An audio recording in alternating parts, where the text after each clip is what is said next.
কবি শেখ সাদী রহমতুল্লাহ আলাইহি তার শেরের মধ্যে বলেছে, মাদ্রাসা হাই বাগে জান্নাত, মুআল্লিম হাই মিসলে গুল, তলাবোরা ইলমে সে শহীদোরা বুলবুল। বলেছে শেখ সাদী যে মাদ্রাসা হলো একটা জান্নাতের বাগান। সুবহানাল্লাহ বলে।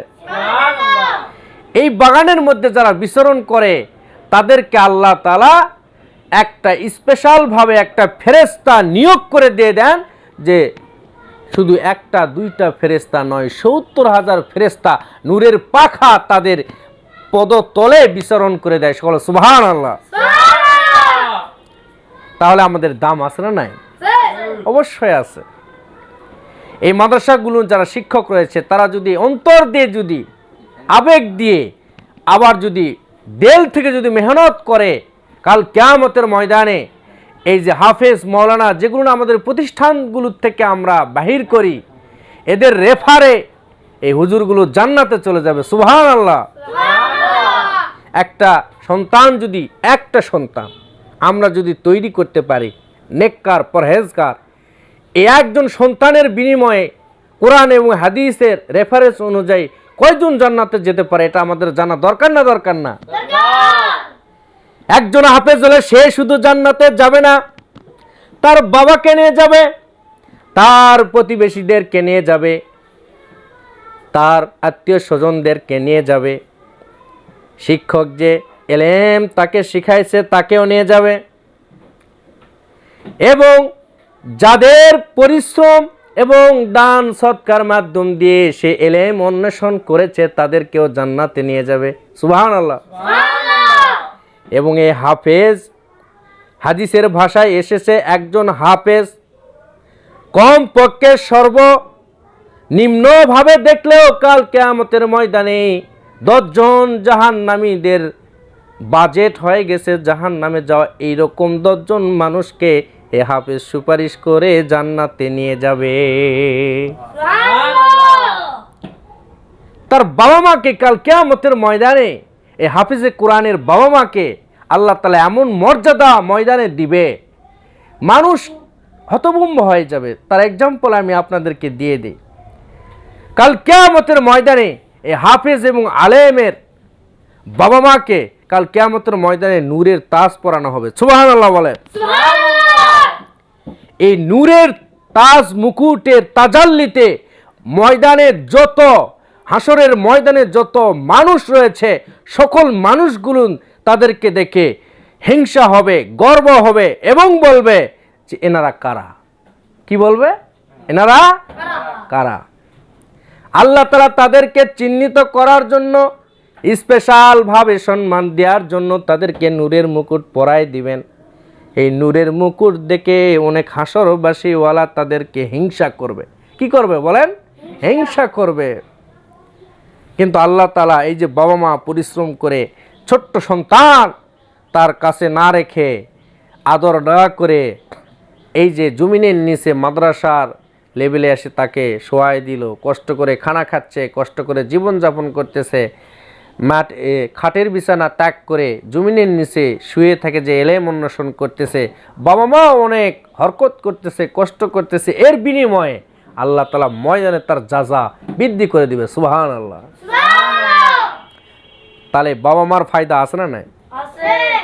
শিক্ষক মণ্ডলী যারা এলেম, যারা তাদেরকে যে ট্রান্সফার করে দিচ্ছে, যারা এলেম অন্বেষণ করেছে এবং আরেকটা বাচ্চাকে উপযোগী করে তুলতেছে, এদেরও মর্যাদা কিয়ামতের ময়দানে বেড়ে যাবে এবং ওই হাফেজের সঙ্গে জান্নাতে যাবে। সুবহানাল্লাহ। আর ছাত্রদেরকে লক্ষ্য করে একটি কথা না বললেই নয়, তলেবুল এলেম তো হবে চুসাহা, মানে কি? কুকুরের মতো সব সময় কি করবে? ঘেউ ঘেউ করবে।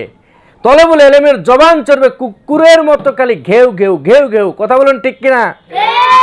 তলেবুল এলেম অল টাইম তার জবানকে কোরআন দ্বারা, হাদিস দ্বারা, তার কিতাবি মোতালা দ্বারা অল টাইম জিহ্বাকে তরুতাজা রাখবে এবং সে যত প্র্যাকটিস করবে সে এলেমের দিক দিয়ে আরো বেশি অগ্র অধিকার পেয়ে যাবে। সুবহানাল্লাহ। সম্মানিত হাজিরিন, আপনাদেরকে বলতে চাই, এখনো যারা আমরা কোরআন হাদিস থেকে অনেক দূরে, মনে করি দুনিয়াতে কোরআন হাদিসের দাম নাই। এই মাদ্রাসা লেভেলে পড়ালে বাচ্চাদেরকে ভিক্ষা করানো শেখানো হয়, মাদ্রাসাতে পড়ালে তাদেরকে একদম জিন্ন শুনে এদের সরকারি চাকরি হয় না, এদেরকে কোন জায়গাতে দাঁড় করাবো, এই বাচ্চাটা নিয়ে তো আমি খুব চিন্তিত। মাদ্রাসার লেভেলে পড়ায় কোনো ফায়দা নাই, পৃথিবীতে মান পাওয়া যাচ্ছে না, দুনিয়ায় মান পাওয়া যাচ্ছে না, বিধায় আমি তাকে ডক্টর বানাবো, ইঞ্জিনিয়ার বানাবো, তাকে আমি এরকম পুলিশ বানাবো, আর্মি বানাবো, বিডিআর বানাবো, ব্যাংকার বানাবো, সরকারি লেভেলের যে কোনো উঁচু পর্যায়ের একটা কর্মচারীর মধ্যে তাকে আমি দেখতে চাই। এইরকম টেন্ডেন্সি যেই সমস্ত বাবা মা নিয়ে আছে তাদেরকে আমি বলতে চাই, প্রিয় বাবা মারা, আপনারা এই ভুলটা করবেন না। আপনার সন্তান একটা, আপনি কি করেন, আপনার সন্তানটাকে মাদ্রাসায় দেন। এই সন্তান কিছু না হলেও আপনার কোনো কাজে না আসতে পারলে দেখবেন সবচেয়ে বড় একটা কাজে আপনার চলে এসেছে, সেটা হচ্ছে এই সন্তান। আপনি যখন মারা যাবেন আপনার জানাজার সলাতটা আপনার সেই সন্তান আবেগ নিয়ে জানাজার সলাতকে সম্পন্ন করবে। সুবহানাল্লাহ। তাহলে একটা ভাড়াটিয়া হুজুর দিয়ে যখন আপনি আপনার বাবা মার জানাজা পড়াবেন, এই হুজুরের চোখ দিয়ে পানি নাও আসতে পারে, অন্তর থেকে কথা নাও আসতে পারে, কিন্তু যখন আপনার এই সন্তান আপনার জানাজার মুসল্লায় দাঁড়ায় আল্লাহু আকবার তাকবীর দিয়ে যখন নামাজ শুরু করবেন, অন্তর থেকে দোয়া করতে দেরি, আল্লাহ আসমান থেকে এই দোয়া কবুল করতে দেরি নেই। সুবহানাল্লাহ। তাহলে সন্তান যদি আমরা দুনিয়াতে ফায়দা না পাই, কিছু না হলে মৌতের সময় ফায়দা পেয়ে যাচ্ছে, কথা বলুন ঠিক কিনা?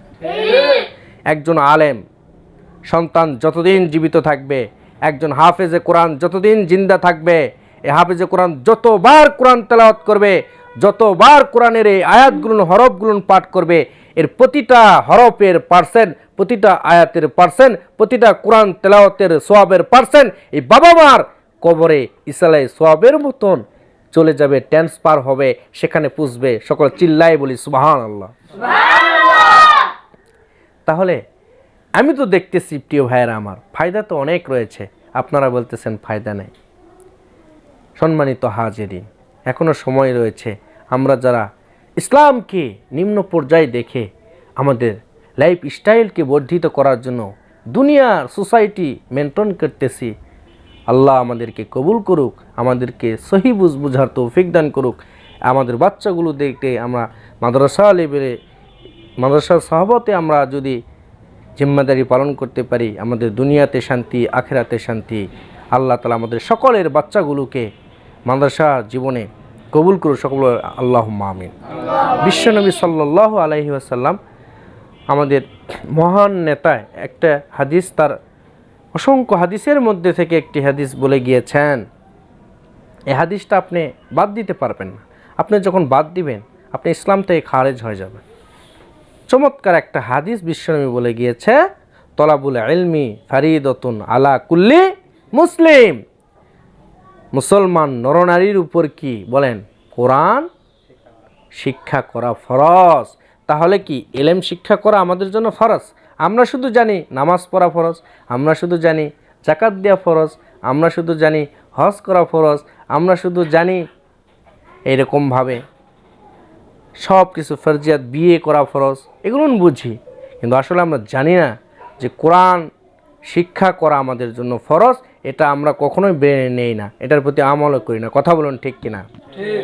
যখন আমরা এটা বুঝবো, জানবো, এই অনুযায়ী আমল করব, আমাদের এই ফরজিয়াতটা আমল করব, তখন আমরা আল্লাহ তাআলার মদদ পেয়ে যাব। সুবহানাল্লাহ। আমরা রাজি আছি তো সবাই ইনশাআল্লাহ?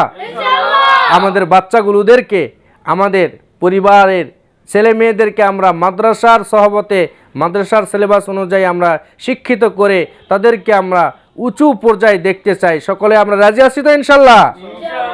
আল্লাহ তাআলা কবুল আর মঞ্জুর করুন, সকল আল্লাহুম্মা আমিন।